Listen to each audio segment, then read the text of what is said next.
हे कॉलेस्टेंस, आज हम BEGI 182 के थर्ड ब्लॉक का फोर्थ यूनिट कवर करेंगे, the language of formal letters. And ये पार्ट सेकेंड है जिसमें हम tailor your style to get result cover करेंगे। ओके, तो चलो शुरू करते हैं। सबसे पहले तो ये है कि ये जो हेडिंग है actually tailor your style to get result, इसका क्या मतलब है।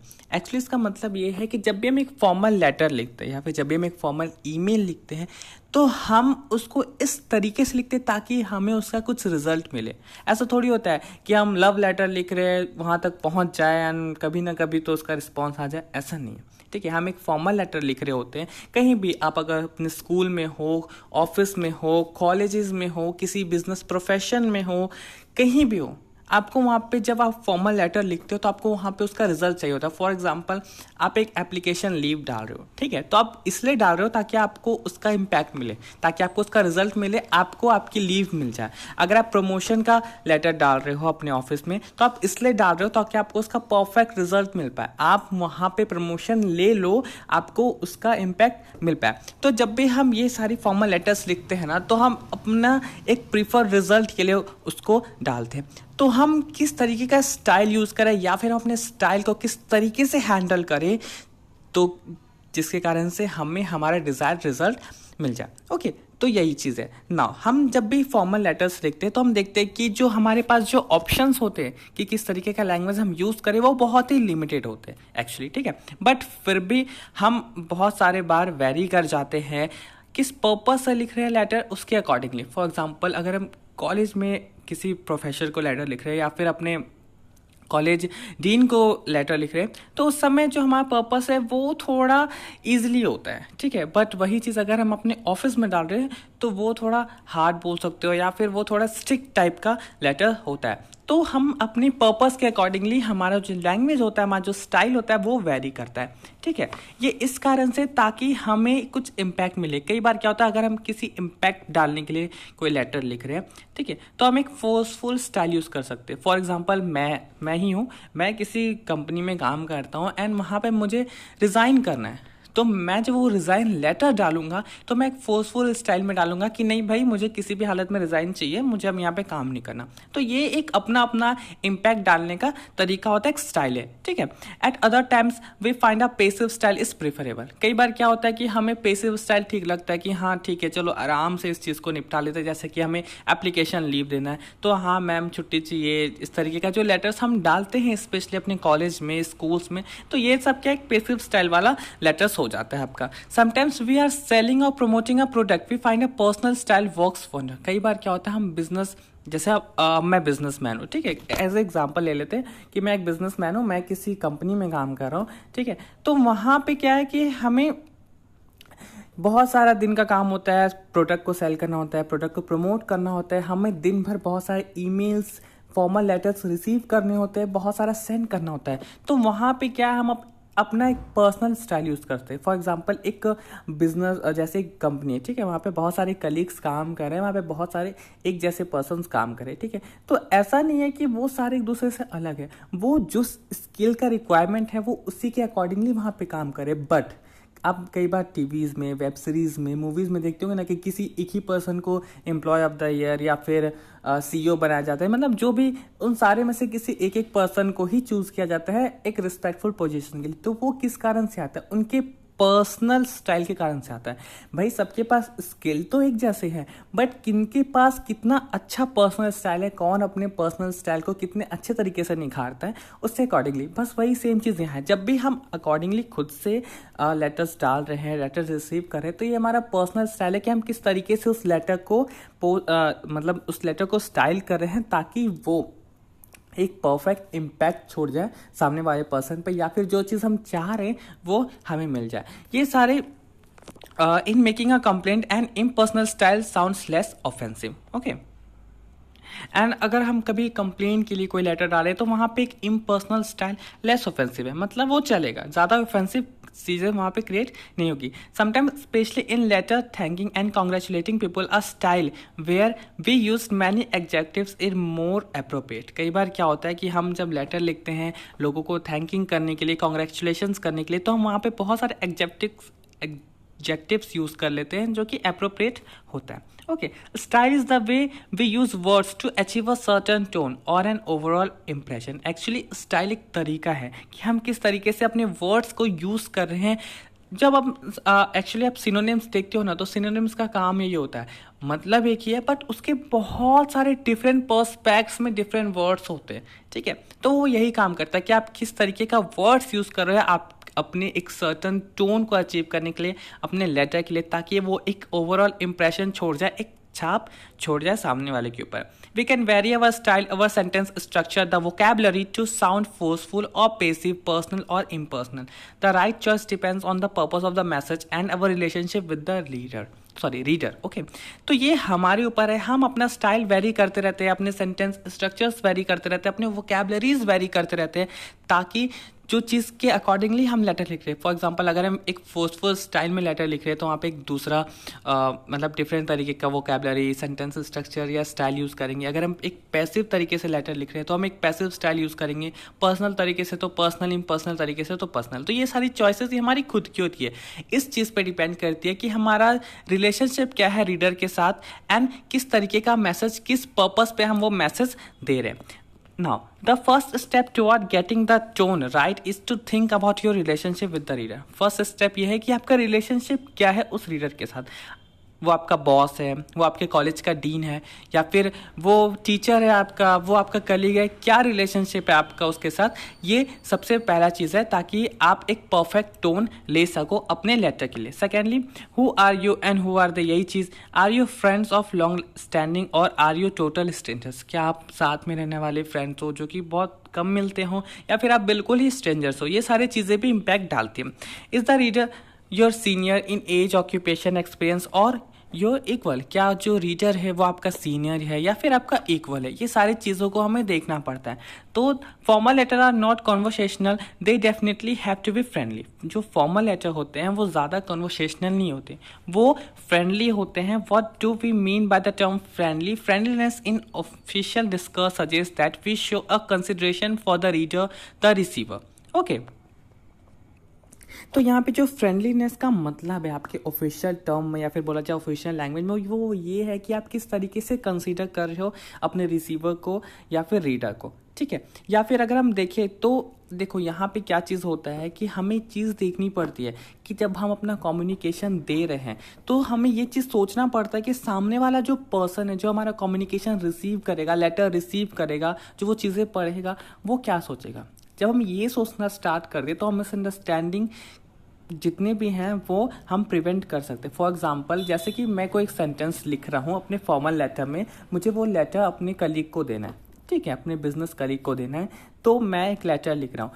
तो मैं कुछ सेंटेंसेस ऐसे लिख दिया हूँ जो कि बहुत ही ज़्यादा ऑफेंसिव है. अगर मैं वही चीज़ सोच रहा हूँ कि यार अगर ये लेटर मुझे आता एंड मैं इतना ज़्यादा ऑफेंसिव हो जाता तो सामने वाला पर्सन भी हो जाएगा, तो अच्छी बात यह है कि मैं वो सेंटेंसेस डालूँ ही ना उसमें. तो ये सारी चीज़ें हमें खुद सोचनी होगी. हमको उस जगह में खुद को रख के देखना पड़ेगा कि अगर ये लेटर हमें आया होता ये सारे सेंटेंसेस के साथ, तो क्या हम ऑफेंसिव फील करते, क्या हम बैड फील करते, क्या हम इसका रिप्लाई देना सही समझते.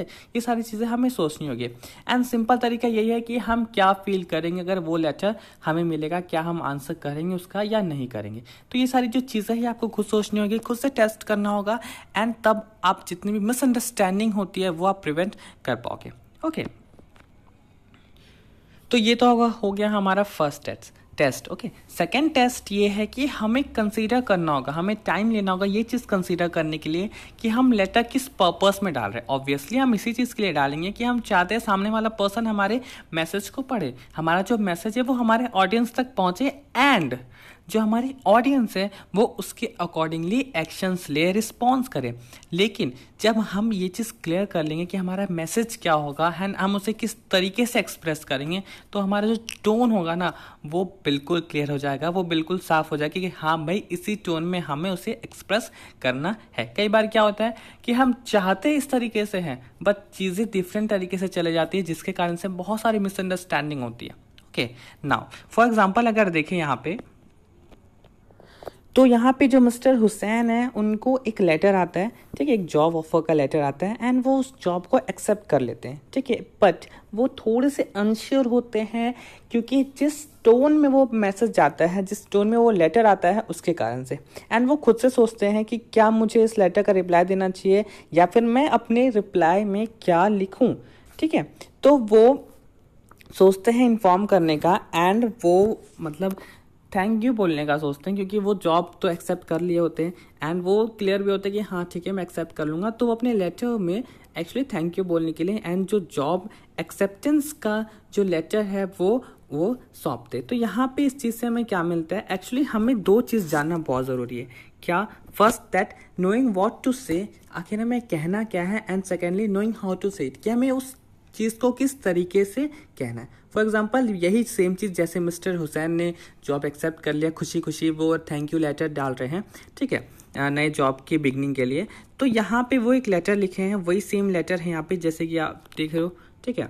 यहाँ डियर सर से, okay, dear sir thank you for your letter of 16th May 2020 offering me the post of technical supervisor in your company.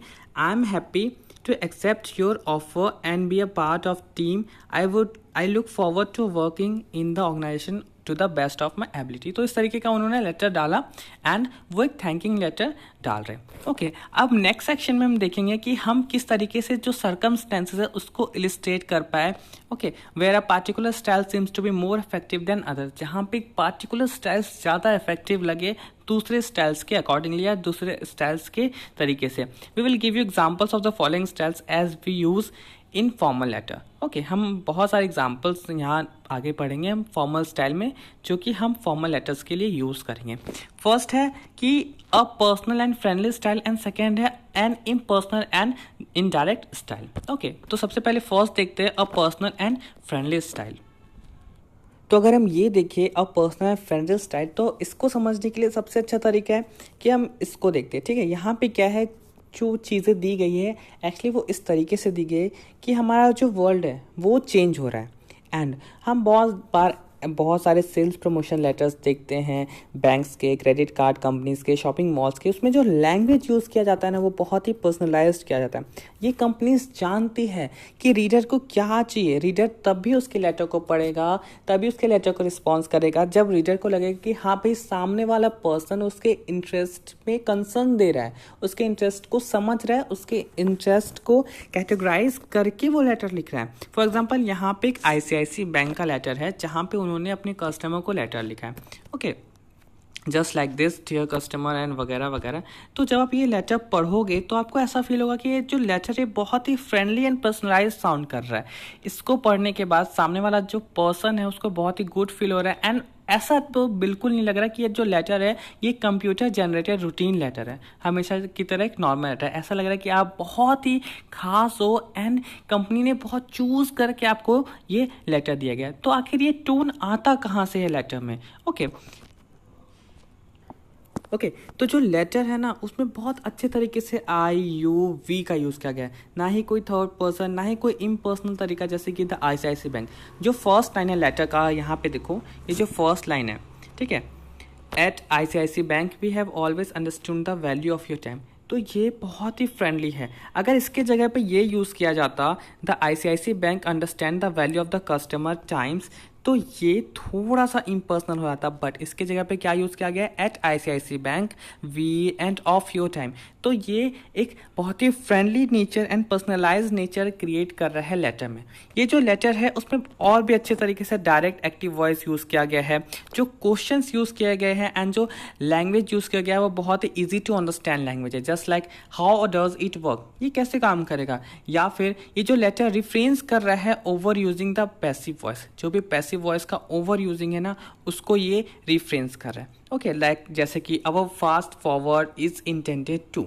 Okay ये सारे जो सेंटेंसेस है, तो जब भी हम यूज़ करते हैं I, we, you, your, my and our हमारे लेटर्स में, तो हमारा जो राइटिंग होता है, जो हमारा लेटर होता है, वो अच्छे तरीके से और पढ़ने लायक हो जाता है। जो सामने वाला पर्सन है वो ज़्यादा इंथुजियास्ट दिखाता है उस लेटर को पढ़ने के लिए।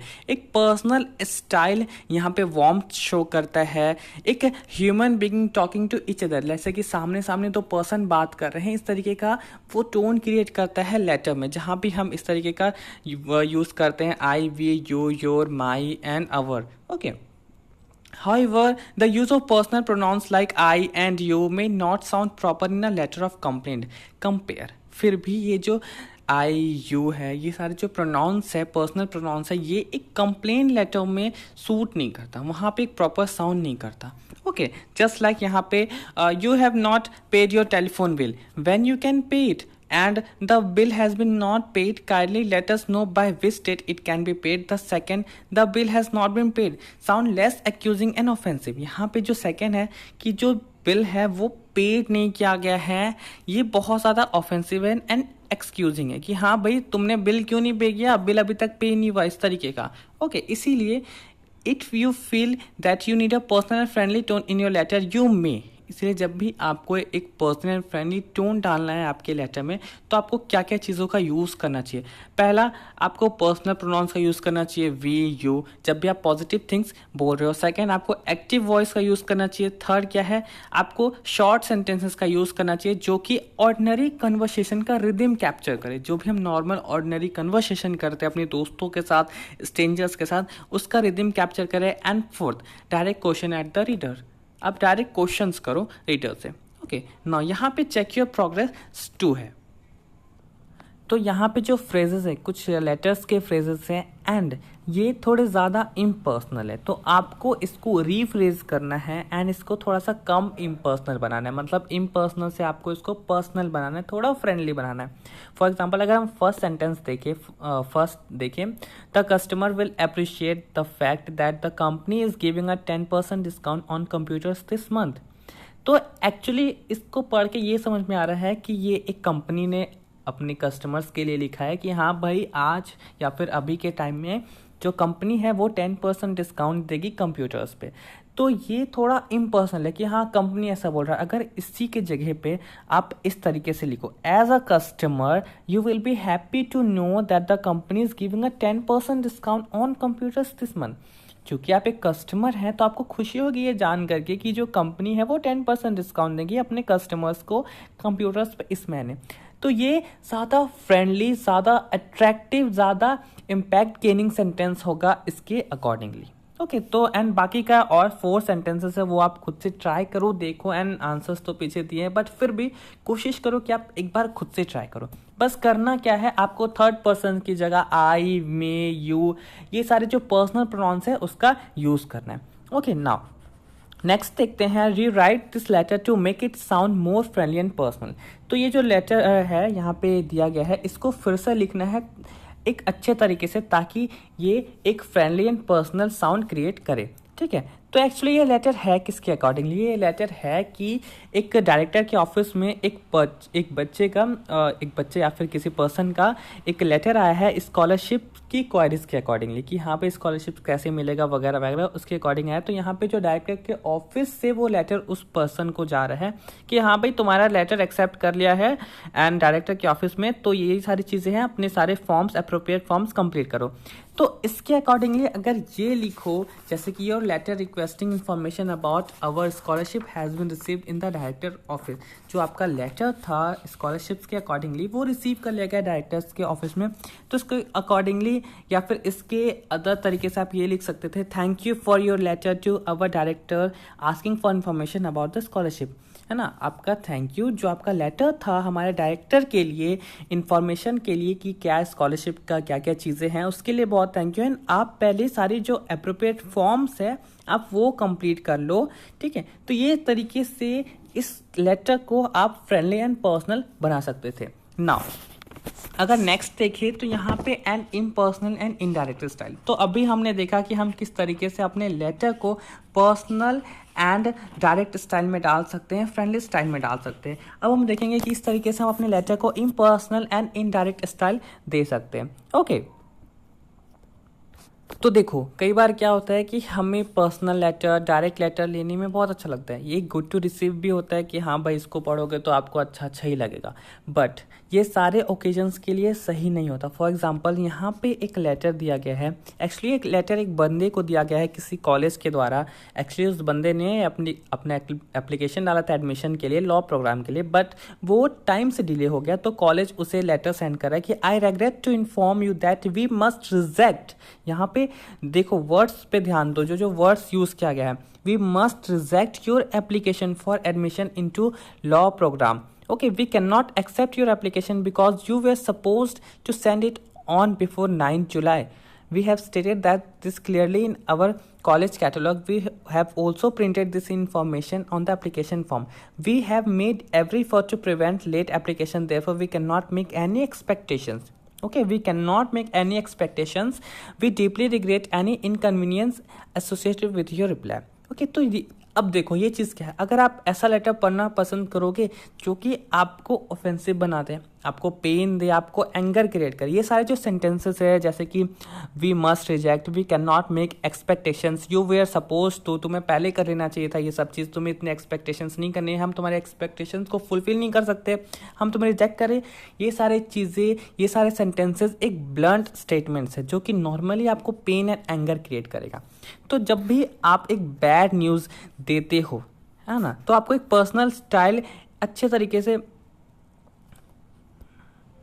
देने की जगह आपको एक इम्पर्सनल एंड एक इनडायरेक्ट स्टाइल यूज करना पड़ता है। ठीक है, एक पर्सनल स्टाइल इस तरीके का एक ऑफेंसिव क्रिएट कर सकता है, जैसे कि यहाँ पे उसी का रिवाइज्ड वर्जन है इम्पर्सनल एंड इनडायरेक्ट स्टाइल में। Your application to our law program law school program cannot be accepted. The refusal is based on the fact that all applications must be received from before July 9. जो आपका application था law school programme के लिए वो accept नहीं किया गया। Refusal इस कारण से है क्योंकि आपने 9 जुलाई से पहले सबमिट नहीं किया, उसके बाद सबमिट किया। तो जो भी हम बैड न्यूज़ लेटर्स लिखते हैं जैसे कि refusing permission, declining request, making complaint, तो हम ये बेटर है कि हम वहाँ पे एक इनडायरेक्ट एंड एक इम्पर्सनल स्टाइल यूज़ करें ना। यहाँ पे चेक योर प्रोग्रेस 3 है जहाँ पे 2 लेटर्स दिए गए हैं कंप्लेंट के। ओके, इसे पढ़ना है, देखते इसमें आखिर है क्या। जैसे कि लेटर ए है एंड लेटर बी है। तो एक्चुअली जो 2 लेटर्स हैं ये कंप्लेन करने के लिए, कंप्लेन किस लिए, ओवरड्यू पेमेंट के लिए। ओके, दोनों में जो दोनों का सब्जेक्ट है वो ओवरड्यू पेमेंट पे बेस्ड है। ओके, तो आप ये लेटर को पढ़ो, अच्छे से पढ़ो, ध्यान दो। तो फर्स्ट क्वेश्चन देखते हैं, list the common factual information given in the both letters. क्या कॉमन फैक्चुअल इन्फॉर्मेशन है दोनों लेटर में दिया गया है, मतलब कुछ तो इन्फॉर्मेशन होगा ना जो दोनों लेटर में दिया गया। तो यहाँ पे कुछ इन्फॉर्मेशन है जैसे कि पेमेंट इज ओवरड्यू, जो तुम्हारा पेमेंट है वो टाइम से ज़्यादा जा रहा है, अभी तक आ नहीं रहा, एंड कोई भी ईमेल का, टेलीफोन कॉल का रिस्पॉन्स नहीं मिल रहा हमें, एंड जो टर्मिनेशन ऑफ द सर्विस हो जाएगा, जो इंटरनेट का सर्विस दिया जा रहा है उसका टर्मिनेशन हो जाएगा अगर पेमेंट नहीं मिलेगा हमें। ओके, तो ये सारी कुछ कॉमन फैक्चुअल इन्फॉर्मेशंस है। तो अगर हम बी क्वेश्चन देखें, what is the difference in language, complete the columns. Language में क्या डिफरेंस है, कॉलम्स को कंप्लीट करो। तो फर्स्ट यहाँ पे दिया गया payment not received, payment receive नहीं किया गया है, तो इसके लिए क्या लैंग्वेज यूज किया गया है। लेटर ए में you have not paid your bill for the internet service, तुमने बिल पे नहीं किया अपने इंटरनेट सर्विस के लिए। And the second is that your payment for the internet service more than 60 days overdue. आपका जो पेमेंट है इंटरनेट सर्विस का वो 60 दिनों से ऊपर जा रहा है, अभी तक हमें नहीं मिला है। तो देख रहे हो ना, ये जो फर्स्ट है ये थोड़ा सा ऑफेंसिव क्रिएट कर रहा है यहाँ पे, एंड जो सेकंड है वो रिक्वेस्ट कर रहा है कि भैया तुम्हारा पेमेंट ओवरड्यू जा रहा है, कुछ करो इसका। एंड पहला वाला तो धमका ही रहा है कि तुमने अपना पेमेंट नहीं दिया है अपने इंटरनेट सर्विस के लिए। ऐसे ही और सेंटेंसेस देखे जैसे कि नो रिस्पॉन्स। नो रिस्पॉन्स का है that you haven't responded to our repeated letters and phone calls, तुमने हमारा लेटर का एंड फोन कॉल्स को रिस्पॉन्ड नहीं किया। तो इसको अगर लेटर बी में दिया गया इस तरीके से, our attempt to contact you by phone and letters have been unsuccessful, जो हमारा अटेम्प्ट था कांटेक्ट करने का आपको फ़ोन से, लेटर से, वो अनसक्सेसफुल रहा। तो देख रहे हो ना, जो बी है वो थोड़ा पोलाइट तरीके से यूज़ किया गया, थोड़ा सा लेस ऑफेंसिव है। नाउ अगर सी क्वेश्चन देखिए, which letter do you think is less offensive and why, कौन सा लेटर लेस ऑफेंसिव एंड क्यों। तो लेटर बी लेस ऑफेंसिव है, क्योंकि वो लेस ऑफेंसिव है, थोड़ा पोलाइट वे में यूज़ किया गया है। एक्चुअली ये एक impersonal and indirect style use किया है लेटर लिखने के लिए। एंड जो लेटर ए है वो तो ऐसा लग रहा है कि भैया वो डरा देगा एंड तुमने अपना इंटरनेट का पैसा नहीं दिया, तुम्हारा इंटरनेट कटेगा। ओके, जोक्स अपार्ट, मैंने जोक्स में बोला ये। तो जो लेटर बी है वो थोड़ा पोलाइट है एंड वो लेस ऑफेंसिव है। तो गाइस यहाँ पे सेकंड पार्ट का एक्सप्लेनेशन खत्म होता है। अगर आपको वीडियो का एक्सप्लेनेशन अच्छा लगा तो प्लीज मेरे चैनल को लाइक करें, शेयर करें, सब्सक्राइब करें ऐसे ही इग्नू से रिलेटेड वीडियोस के लिए। And if you have any queries regarding this video please get in touch with me in the comment section. And मैं इंस्टा का लिंक नीचे डाल दूंगा, अगर आप फॉलो करना चाहते हो तो बिल्कुल फॉलो कर सकते हो। वहाँ पे भी मुझसे डीएम में क्वेश्चंस पूछ सकते हो, क्वेरीज कर सकते हो, मैं उसका रिप्लाई जरूर दूंगा। Okay, thank you guys, have a nice day.